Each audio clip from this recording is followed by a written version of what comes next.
तो दोनों बिल्कुल विपरीत हैं, विलोम है।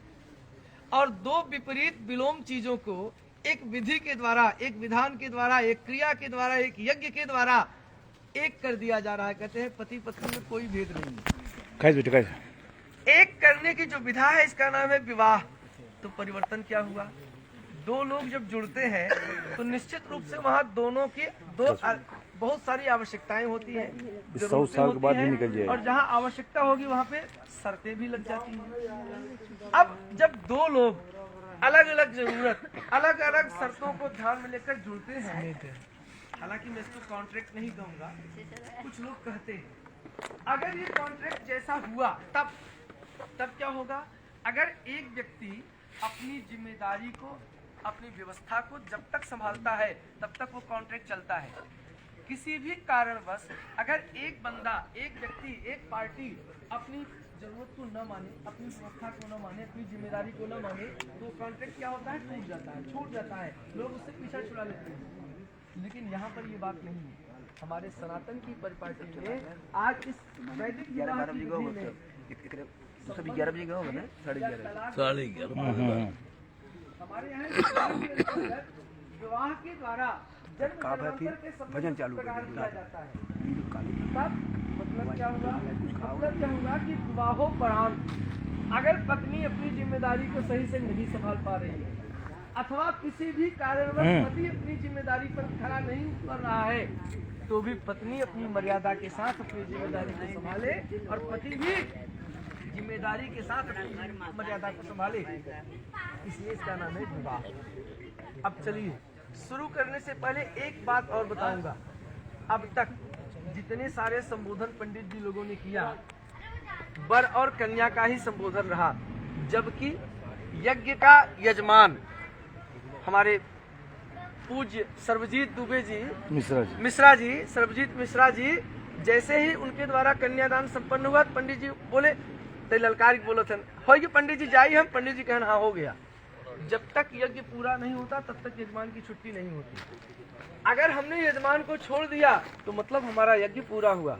तो विवाह का कार्य तो तभी संपन्न हो चुका था, लेकिन पंडित जी ने अभी तक संबोधन वर और कन्या ही क्यों रखा? और अभी तक आगे की क्रियाओं को पंडित जी बढ़ाते चले गए और अभी भी कह रहे हैं कि 7 शर्तें हैं, मानोगे तब विवाह संपन्न होगा। इसका क्या रहस्य है? इसमें रहस्य है। रहस्य यह है, कन्या पिता के घर में जन्म लेती थी। हमारे वैदिक सनातन परिपाटी में 8 प्रकार के विवाह होते थे। दैव विवाह, आर्ष विवाह, प्राजापत्य विवाह, राक्षस विवाह, पैशाच विवाह, गंधर्व विवाह, ब्राह्म विवाह, सबके अलग अलग मायने हैं। आज जो विवाह हो रहा है इसका नाम है ब्राह्म विवाह, जिसको हम अरेंज मैरिज कहते हैं। तो ब्राह्म विवाह का अर्थ क्या होता है? कन्या पिता के घर में जन्म ली, पिता अपने संस्कार, शक्ति, बल के द्वारा उसको शिक्षा, दीक्षा इत्यादि गुण से संपन्न किया।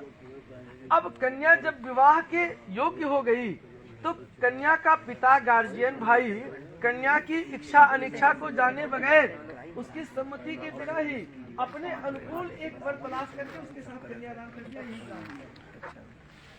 सुनत नहीं लाइव हो, कम से कम देखिए कि 1000 आदमी लाइव चले। तब कन्या विचार करती, क्या विचार कर रही है?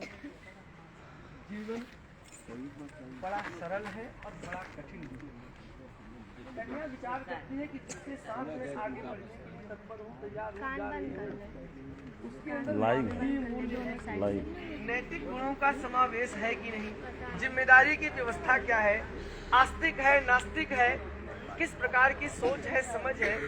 जीवन जीने के लिए व्यक्ति के अंदर बहुत सारे सद्गुणों का होना बहुत आवश्यक है। केवल धन बल से ही, शक्ति प्रॉपर्टी से ही लाइव है, लाइव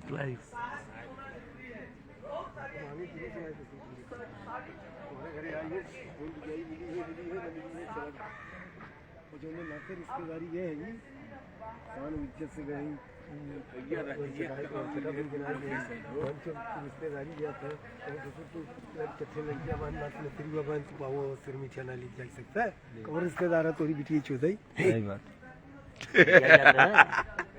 रिकॉर्डिंग में तो फूफा गाली में उकल उकल गए गए गए इनकी है। और वह नाम की संपूर्ण परिभाषा है।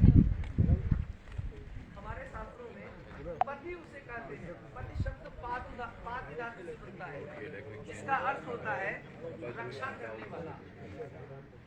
लड़की का जुड़ाव किससे होता है? केवल और केवल लड़के से। वर से विवाह केवल लड़के से होता है। और जैसे ही कन्या लड़के से जुड़ती है तो लड़के से जुड़ने के बाद लड़के के जितनी सारी रिश्ते हैं वो उसको उपहार में मिलते हैं। सास पिता सास हो जाता है, माता सास हो जाती है, पिता ससुर हो जाता है। ऐसे बहुत सारे रिश्ते मिल जाते हैं उपहार स्वरूप। लेकिन टोटली रिस्पॉन्सिबिलिटी किसकी होती है? केवल पति। लड़की जुड़ती है सिर्फ पति से, तो आगे चलकर पत्नी की समस्त व्यवस्थाओं को संभालने का उत्तरदायित्व किसके ऊपर होता है? केवल पति के ऊपर। लाइव चलता है, आगे हमेशा शब्द बदल आएगा रहेगी। प्रोषित भर्ती का। वर कहता है मैं आपकी टोटली रिस्पॉन्सिबिलिटी लेता हूँ, आगे बात आएगी।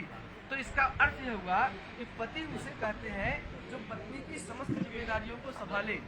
अगर ठेठ में कही तो कहाँ से करी, कैसे करी, ना कह सके हमारे पास नहीं बा, ये सब पतियों के लिए बने ही नहीं। पति वह है जो पत्नी के मन में इच्छा जागृत हुई और व्यक्त करने से पहले जो पूरा कर दे उसे पति कहते हैं। पत्नी किसे कहते हैं वो भी समझ लीजिए। पतनात् त्रायते इति पत्नी, पतनात् त्रायते इति पत्नी। पति को जो पतन से उबारे, पतन शब्द का जानते हो ना, बिगड़ने से। पति बिगड़ गया तो जिम्मेदारी पत्नी की होती है, जान लीजिए। अगर पति ने, हमारा पति तो मानता ही नहीं, आपने अपनी शक्ति का प्रयोग नहीं किया। रिस्पॉन्सिबल पर्सन जो होता है वो रिस्पॉन्सिबिलिटी पहले एक्सेप्ट करता है। तो जान लीजिए पतनात् त्रायते इति पत्नी, पति को बिगड़ने से जो बचाए उसका नाम है पत्नी। कैसे बचाएगी भाई? कठोपनिषद का एक श्लोक है, कार्येषु मंत्री। पति के हर कार्यों में मंत्रीवत सलाह देने वाली होनी चाहिए। मंत्री कैसी हो? सचिव, एडवाइजर, डायरेक्टर के बाद वाला जो पोस्ट होती है। Only for advice, not for order. पत्नियों को चाहिए केवल सलाह दे, और सलाह भी कैसे दे? सचिव वैद गुरुती निजो, प्रिय बोलई भयास, राजधर्म तन तीन कर होई बेगी है ना। अगर सचिव चापलूसी करने लगे, फलाने नेवर है, हमारी सबसे नगद है, सीताराम, घर नहीं चलेगा। जो सही हो, जो फैक्ट हो, वैसा करना न करना, मानना न मानना, ये पति के ऊपर है। सिर्फ सलाह देने वाली होनी चाहिए, सही सलाह देने वाली होनी चाहिए। कार्येषु मंत्री, पति अगर राजा है तो पत्नी उसकी मंत्री है। करणेषु दासी, पति के हर कार्यों को करते समय पत्नी के मन में दासत्व, नौकरानी वाला भाव हो।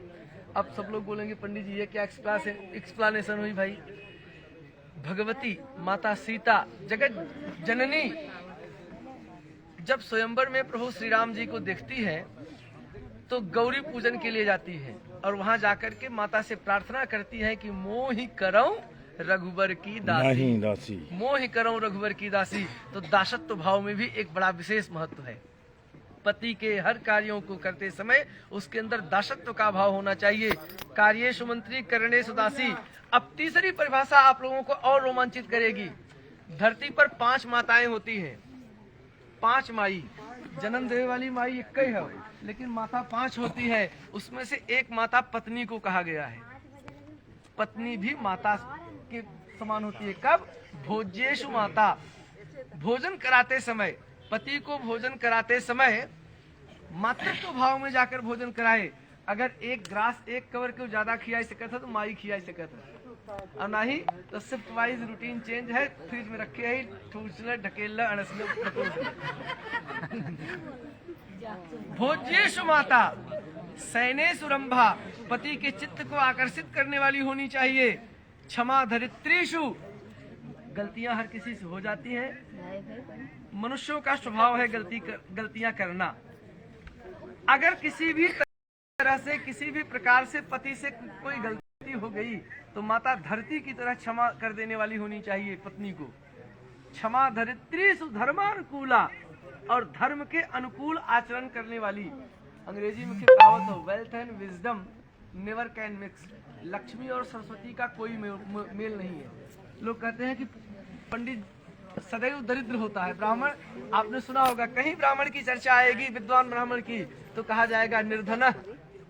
और उसी दूसरी लाइन में आगे बढ़ेंगे तो कोई राजा आया, पूरी पृथ्वी दान कर दिया, फिर अंतिम लाइन में वो ब्राह्मण दरिद्र हो गया, क्योंकि वह ब्राह्मण कभी लोभ मोह करता ही नहीं था। जो कुछ मिला उसका त्याग तुरंत दान कर देता था, वह सदैव निर्धन ही बना रहता था। लेकिन यही एक है गृहिणी, इनका नाम है। आपने देखा होगा पुरुषों के नाम के आगे केवल श्री शब्द लगता है या श्रीमान लगता है। अगर श्रीमती शब्द किसी को सुशोभित कर, श्री माने लक्ष्मी और मती माने सरस्वती, श्रीमती लक्ष्मी और सरस्वती को दोनों को एक साथ कोई बिठाता है तो यह गृहिणियां ही है। कैसे? धर्मानुकूला, धर्म के अनुकूल, इसीलिए धर्म पत्नी कहा जाता है। धर्म पति कही दे, धर्म पुत्र कही दे, धर्म पिता कही दे, धर्म भाई कही दे, ये सब समझ गए अर्थ, आप लोग जान गए, बताने की जरूरत नहीं है। धर्म शब्द किसी दूसरे रिश्ते के साथ लगा दो तो एक प्रकार से गाली हो जाता है, लेकिन केवल पत्नियों